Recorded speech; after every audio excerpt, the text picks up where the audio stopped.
Hey everyone, this is Ryan and it is question week and I'm here to answer all of your questions. So the first question is, what is your middle name and how did you pick it? My middle name is Otto and I picked it because I wanted an O for my middle initial so my initials could spell rock. Also, I wanted to have an Italian name because my first name isn't Italian at all. My family is Italian, so I just wanted to stick with the roots as well. Someone asked about my ear. They wanted to know how much hearing loss did I have. I have absolutely no hearing in my left ear and trying to do something about that, but there's not much to do, unfortunately. This question I've been getting a lot and I think it's really important to address because it is getting warmer in most areas of the United States, and of course this applies really at any time when there's a situation where it's really hot, and I'm not really sure what the seasons are in different countries, but I'm assuming that it's going to be getting hot in other places at some point. Someone asked, it gets incredibly hot where I live during the summer. Do you have any alternatives to wearing a binder, a chest binder, or any suggestions for when wearing one? My dysphoria is bad enough that not binding in some way is really not an option for me. Okay, so it does get really hot in New York where I lived when I was wearing a binder, and it does suck to bind. And I remember one summer, I think it was like the hottest summer in like 100 years.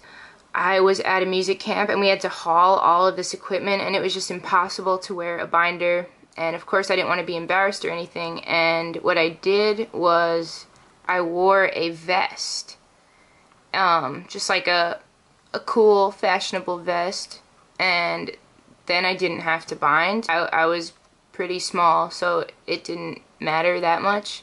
But wearing layers helps also, like if you wear 2 t-shirts, and also, of course, wearing vests helps. There's also like vests that are really heavy duty, like a denim vest, and those really do help a lot.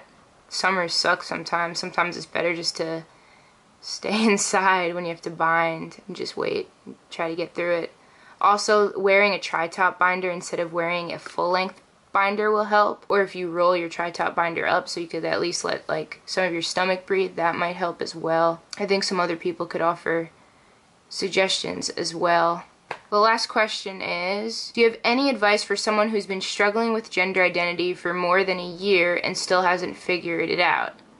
That's totally fine. Really, it's not that long of a time to question your gender. Some people don't know their gender for like 40 or 50 years or even later, and that's totally fine. Everyone goes at their own pace, and it's really important to realize that and not go at a pace differently than what you could handle because of outside pressures. So always go at your own pace, experiment and give yourself time, and don't like overthink things. Just try to see what makes you feel the most comfortable, and don't do anything that doesn't make you comfortable.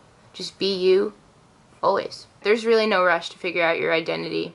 Those were all the questions this week. I won't be making a video next week because I will be on a speaking and music tour, and most of the events are free. They're all on the East Coast, Providence, New Jersey, upstate New York, Philadelphia. So I'm going to be hitting all of those places, and most of the events are free or like $5, and it's like 2-hour events. So yeah, if you would like to come, you could go to my Facebook page to find more information, and you could also go to my website. And I'd love to see some LGBTV watchers at some of the events. Alright, thank you all for watching, and I'll see you in a couple weeks. Bye.